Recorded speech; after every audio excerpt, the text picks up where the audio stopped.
Alhamdulillahi Rabbil Alamin, wassalatu wassalam ala al-mab'uthi rahmatan lil alamin, nabiyyina Muhammad wa ala alihi wa ashabihi ajma'in, amma ba'd. Lahat ng papuri at pasalamat ay para lamang sa Allah Subhanahu wa Ta'ala. Purihin natin ang Allah Subhanahu wa Ta'ala. Pasalamatan natin siya sa mga biyayang ipinagkaloob niya sa atin sa pang-araw-araw na ating pamumuhay. Kabilang sa biyayang ipinagkaloob niya sa atin ay walang iba kundi ang pagkakaroon ng kabiyak sa buhay o makakasama sa panghabang buhay, at walang iba na kung saan ito ay ang ating mga gilo na mga asawa, mga kapatid sa pananampalatayang Islam. Kaya't naman, bilang pasalamat sa Kanya sa bagay na ito, ang pagkakaroon ng katuwang, katulong, kaagapay sa ating buhay para sa Allah Subhanahu wa Ta'ala, ay ang ating itatalakay sa pagkakataong ito ay ang usaping pag-aasawa o usaping buhay ng mag-asawa. Specifically, ito ay bagay na kung saan ay sa mga kapatid natin na mayroong dalawa o higit pa sa isang asawa. So ito ay pagpaalala ulit sa aking sarili, bagamat ay noon na kung saan ay isa yung aking asawa, alhamdulillah. At pagtuloy na pagpapaalala rin sa mga kapatid natin sa pangkalahatan, bagamat sila ay mayroong isang asawa, baka mayroon silang planong mag-asawa na higit sa isa. At of course, sa mga may asawa na higit sa isa, ito po ay para sa inyo, na may ang pagpanayam na ito sa araw na ito ay magsisilbing dagdag kaalaman, magsisilbing pampapukaw ng ating iman, ika nga, at gayon din ay paalaala sa mga sarili natin, sa inyo, na minsan ay nakalimutan natin yung rights o sabihin natin na yung maaaring kahinatnan natin sa araw ng paghuhukom kapag tayo ay nagkamali o kapag kayo ay nagkamali. So, ang aking itatalakay sa pagkakataong ito specifically ay ang di makatarungang pakikitungo sa mga asawa. Ano bang sinasabi ng Islam? Pero bago yan, tandaan natin, inuutusan tayo ng Allah Subhanahu wa Ta'ala batay sa kanyang banal na Quran na sa sino mang may asawa, either ito ay isa o mahigit sa isa, ay pakitunguhan natin ito, ang ating mga asawa, sa mabuting pakikitungo. Sabi na sa banal na Quran, wa'ashiruhunna bil ma'ruf. At pakitunguhan mo sila, mamuhay kayo, nakasama nila, pakitunguhan mo sila na mayroong kabutihan, kabutihan. At of course, kabutihan dito, hindi lang tumutukoy sa isang particular na bagay, bagkus lahat ng uri ng kabutihan na sumasang-ayon sa batas ng Islam. At gayon din, in-advisean tayo ni Propeta Muhammad sallallahu alaihi wasallam batay sa kanyang hadith na khairukum li ahlihi wa khairukum li ahlihi wa ana khairun li ahli. Tunay na ang pinakamainam sa inyo ay ang mainam sa kanilang mga asawa, sa kanilang mga may bahay. Tunay na ang pinakamainam sa inyo ay ang mainam sa kanilang mga bahay.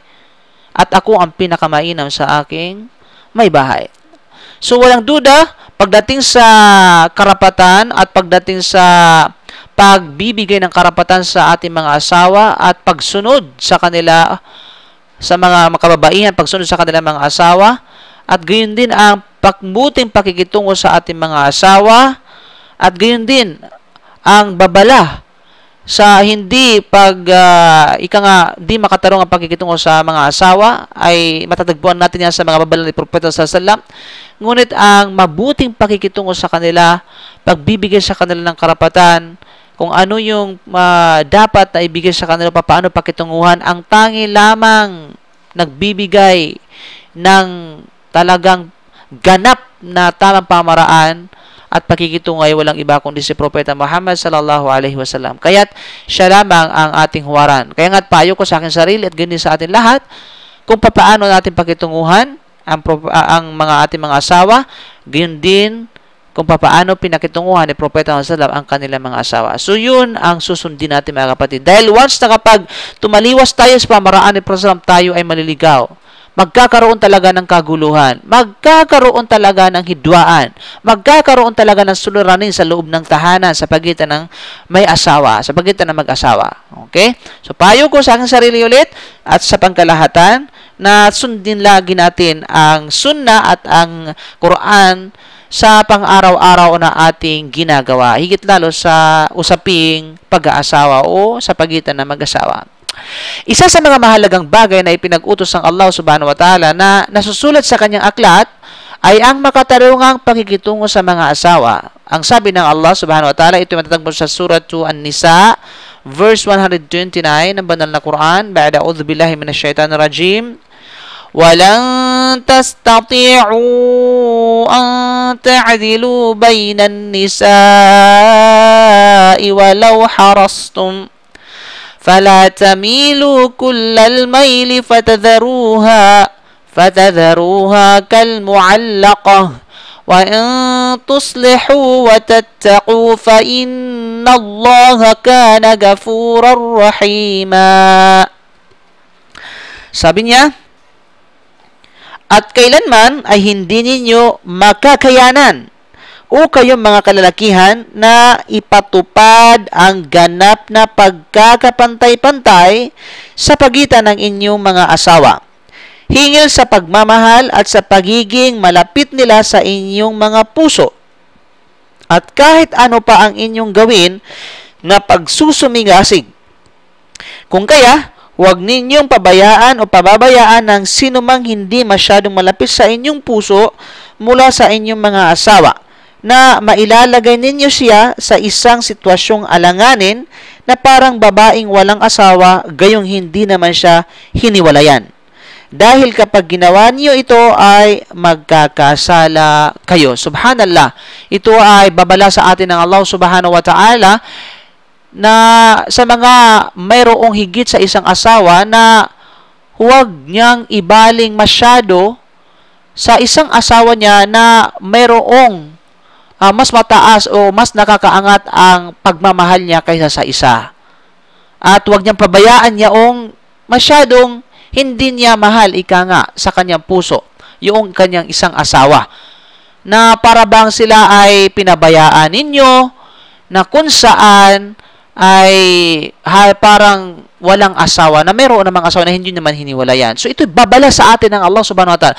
Kung ito'y babala sa atin ng Allah sa mga taong mayroong higit na asawa, paano pa kaya yaong isang kapatid natin o sa mga kapatid natin na mayroong isa lang asawa at pagkatapos pinabayaan, pagkatapos hindi sinuportahan, pagkatapos ay tinuturing na hindi niya asawa, na hindi naman niya tinatawag na hinihiwalayan. Subhanallah. Allahu Akbar. Nas'alallahu al-afiyah. Allahu Akbar. So mga kapatid, ito ay walang duda. Ito ay malaking babala sa atin ng Allah subhanahu wa ta'ala. Yung bang meron kang isang asawa, pagkatapos ang feeling nung nung asawa niya na hindi siya, yung bang walang pakialam sa kanya ang kanyang asawa. Pagdating sa pagmamahal, pagdating sa suporta at iba pa. Bakit na lang hindi niya hiniwalayan para malaya ang sister na makahanap ng tunay na mag-aaruga sa kanya, tunay na magmamahal sa kanya? Subhanallah. Nakakaiyak, ika nga. So ito ay babala sa atin ng Allah subhanahu wa ta'ala, mga kapatid. Ang katarungang kinakailangan dito, batay sa hadith na sinasabi, ay ang batay sa aya na ating binanggit, yung katarungan o yung sabi natin tinatawag na pagkakapantay-pantay ay ang tinatawag na paghahati-hati ng mga gabi at pagbibigay sa bawat asawa ng kanya-kanyang karapatan ukol sa pananamit at panustos o pangailangan. Ito hindi tumutukoy sa damdamin o pagmamahal sapagkat ang tao ay walang pagpipigil laban sa kanilang mga nararamdaman. Okay? Ibig sabihin nito ay hindi obligado sa isang laki. Pagdating sa pagmamahal, we are talking about the love, ika nga, ay hindi obligado sa kanya na pantay-pantay ang pagmamahal sa bawat mga asawa. Bakit? Meron tayong evidence yan. O mismo yung Quran na sinabi natin kanina. Pangalawa, ang propeta Muhammad sallallahu alaihi wasallam tinanong siya kung sino ang higit na mas mahal niya mula sa kababayan o sa kanya mga asawa. Sinabi niya mismo ay walang iba kundi si Aisha radhiyallahu an. Talagang sarih, hadithun sarih. Ibig sabihin direct evidence o direct proof na kung saan ay mas nakakaangat ang pagmamahal ni Propeta sallam kay Aisha radhiyallahu kaysa sa kanyang tinatawag na ibang mga asawa. At maging sa tinatawag na mga anak. Tanong niya kung sino ang pinakamamahal niya na babae, walang iba kundi si Fatima radhiyallahu an. So dito maraming mga hadith ang papatunay mga kapatid na ito ayon sa mga ulama na ang pagdating sa pagmamahal, maging ang propeta sallallahu hindi niya saklaw ang damdamin niya. O ang damdamin. Ibig sabihin hindi niya saklaw sapagkat ang pagmamahal ito ay saklaw lamang nito ay walang iba kundi ang Allah subhanahu wa ta'ala. Ngunit pagdating tayo mga tao ay hindi natin kontrol ang ating tinatawag na mga nararamdaman. Kaya nga hindi kondisyon o kinakailangan pagpantay-pantay sa pagitan ng mag-asawa ang tinatawag na pagmamahal. Ngunit pagdating sa tinatawag na material o oras, kinakailangan na ito ay as much as possible, obligado, nandyan yung pagkapantay-pantay. Ilan sa tao, kapag sila ay nag-aasawa na higit sa isa, higit nilang itinatangi ang isa at isinasantabi naman nila ang iba. Sila ay nagbibigay ng maraming panahon at salapi sa isang asawa, samantalang pinababayaan namang ang iba. Ito'y ipinagbabawal at ang taong gumagawa nito ay darating sa araw ng paghukom sa katayuang inilarawan ng propeta sallallahu alaihi wasallam sa hadith na isinalasay ni Abu Hurairah. Sabi niya, "Maka nalahu imra'atani yamilu li ahadihima ala al-ukhra jaa yawm al-qiyamah yajurru ahadu shaqqaihi sakitan aw mailan." Kama sallallahu alaihi wasallam. Sino mang may dalawang asawa at binigyang higit na pakikitungo ang isa sa kanila, siya ay darating sa araw ng paghuhukom ng nakalaylay ang kalahati ng kanyang katawan o hindi pantay. Subhanallah. So mga kapatid, ito ay walang duda na imbalance ang kanyang magiging katayuan sa araw ng paghukom. Subhanallah. Nas'alallah al-afiyah. So kaya nga ito ay babala sa sinumang hindi niya pinakitunguhan ng mabuti o di makataro ang pakikitungo sa pagitan ng kanya mga asawa. Okay? So dito ay naway meron tayo napupulot na aral at gayon din ay sa advice, payo sa pagkakataong ito. Insyaallah. Allahu a'lam. Subhanaka bihamdika asyhadu an la ilaha illa anta astaghfiruka wa atubu ilaik. Assalamualaikum warahmatullahi wabarakatuh.